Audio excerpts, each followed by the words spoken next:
1848. Une année marquée par des événements étranges et inexplicables. Un petit village d'Hydesville, dans l'État de New York, où la tranquillité régnait en maître. Une maison modeste, abritant la famille Fox, une famille ordinaire vivant une vie simple. Les nuits étaient loin d'être paisibles. Des événements troublants venaient en perturber leur sommeil. Des bruits étranges percèrent le silence. Des sons inexplicables qui semblaient venir de nulle part. La famille Fox, terrifiée, cherchait désespérément une explication. Ils fouillaient la maison, mais en vain. Les deux jeunes filles, Kate et Margaret, étaient au cœur de ce phénomène étrange. Elles semblaient avoir un lien particulier avec ces événements. Des coups sourds, semblant provenir des murs eux-mêmes, répondaient à leurs questions. Le mystère s'épaississait, et les réponses se faisaient attendre. La nouvelle se répandit comme une traînée de poudre. Bientôt, tout le village était au courant. Les voisins, piqués par la curiosité, affluaient. Ils voulaient en voir de leurs propres yeux ce qui se passait. Était-ce l'œuvre d'esprits frappeurs, de farceurs nocturnes? Les spéculations allèrent bon train. Personne ne le savait avec certitude. Les théories se multipliaient, mais aucune réponse définitive n'émergeait. Hydesville, autrefois paisible, était devenu le théâtre d'un mystère inexpliqué. Le village entier était en émoi. Les sœurs Fox, au cœur du tumulte, allaient là bientôt connaître une célébrité inattendue. Leur histoire allait marquer l'histoire du spiritisme. Kate et Margaret, jeunes et innocentes, étaient les seules à pouvoir communiquer avec l'entité invisible.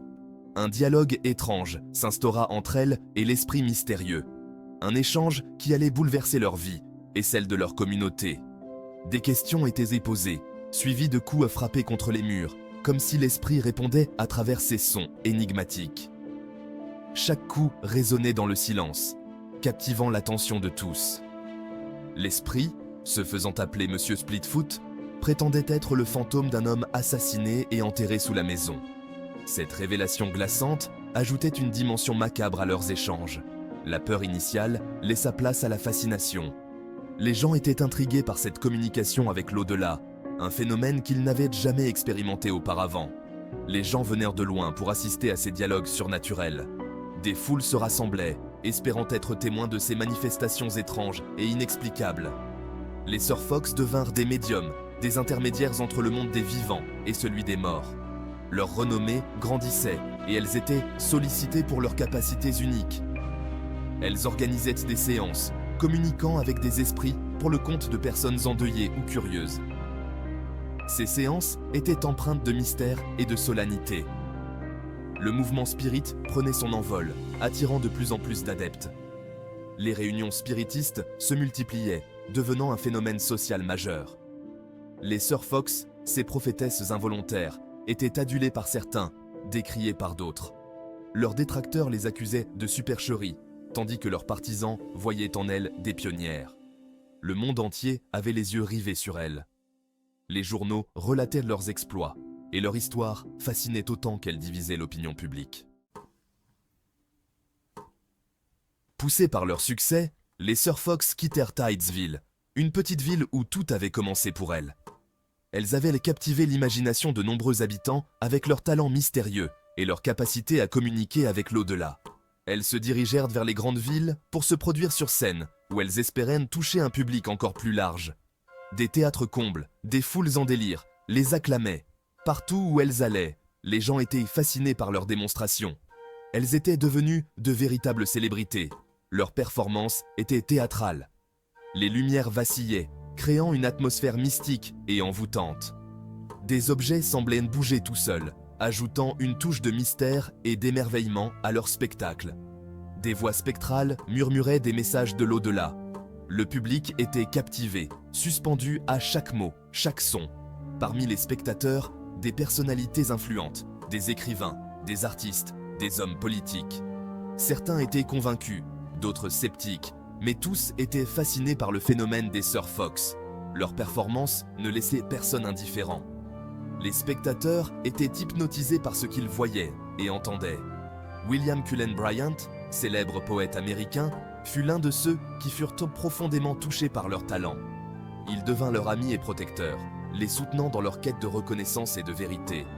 Il voyait en elles une lueur d'espoir, une preuve que la mort n'était pas la fin, mais peut-être un nouveau commencement. Les Sœurs Fox délivraient un message d'espoir et de réconfort, touchant les cœurs de ceux qui les écoutaient. Leur impact allait bien au-delà de la scène, laissant une empreinte durable dans l'esprit de tous ceux qui avaient assisté à leur spectacle.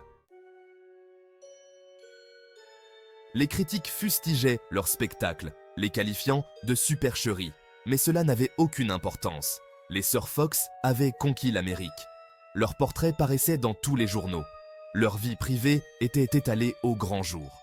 Elles étaient devenues des icônes, adulées par leurs fans, traquées par les sceptiques. Les imitateurs se multipliaient, surfant sur la vague du spiritisme. Mais aucune médium n'égalait la popularité des Sœurs Fox. Elles étaient les reines incontestées du monde invisible. Cependant, derrière le rideau de paillettes, le doute s'insinuait. Les critiques se faisaient plus virulentes. La pression sur les Sœurs Fox s'intensifiait. Des scientifiques, des magiciens, des enquêteurs se penchèrent sur le cas des Sœurs Fox. Ils cherchaient des explications rationnelles aux phénomènes étranges. Des théories furent avancées. Hallucinations collectives, ventriloquie, trucage mécanique. Certains accusaient les Sœurs Fox de charlatanisme, d'exploiter la crédulité publique.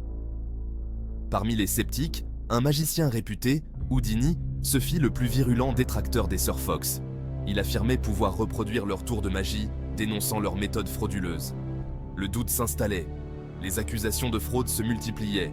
Les Sœurs Fox se défendaient, clamant leur innocence. Mais leur crédibilité était en jeu. Des investigations minutieuses furent de mener. Des experts analysèrent chaque mouvement, chaque son, chaque manifestation surnaturelle. Des mécanismes cachés furent découverts, expliquant certains phénomènes. Des complices, membres de la famille ou assistants de scène étaient démasqués. Les révélations firent scandale. Les témoignages des Sœurs Fox étaient remis en question. La supercherie semblait évidente pour beaucoup.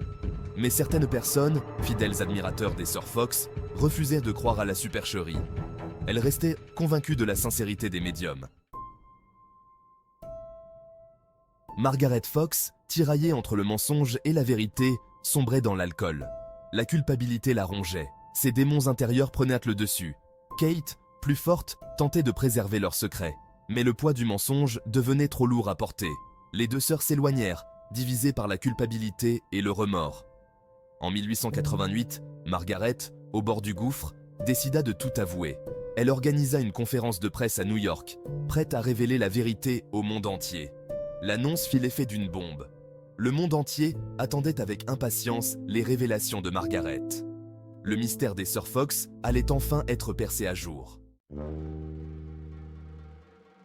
Devant une foule compacte de journalistes et de curieux, Margaret Fox prit la parole.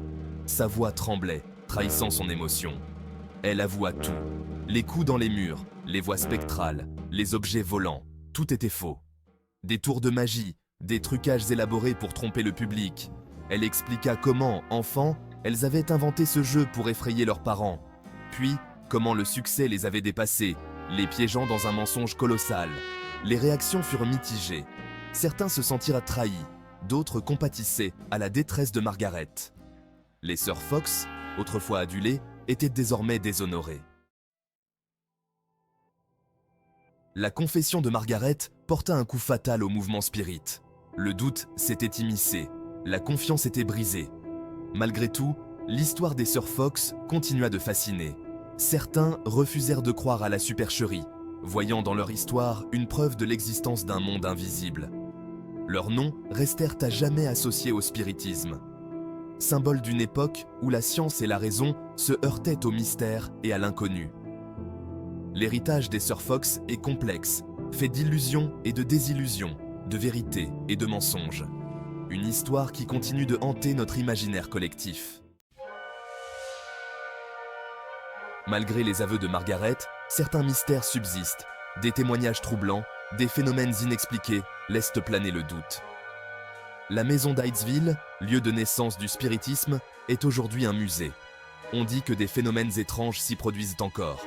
Alors, les Sœurs Fox étaient-elles des charlatans ou de véritables médiums? La vérité se cache peut-être quelque part entre les deux. Le mystère des Sœurs Fox nous rappelle que la frontière entre le réel et l'illusion est parfois ténue.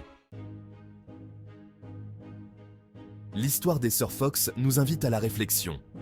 Que sommes-nous prêts à croire?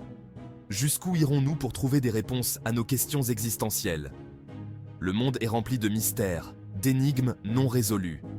Des histoires comme celle des Sœurs Fox nourrissent notre imaginaire et attisent notre curiosité. Alors, osez explorer l'inconnu. Plongez dans les annales de l'histoire. Découvrez les secrets oubliés. Laissez-vous captiver par le mystère, car c'est en s'aventurant hors des sentiers battus que l'on découvre les histoires les plus fascinantes.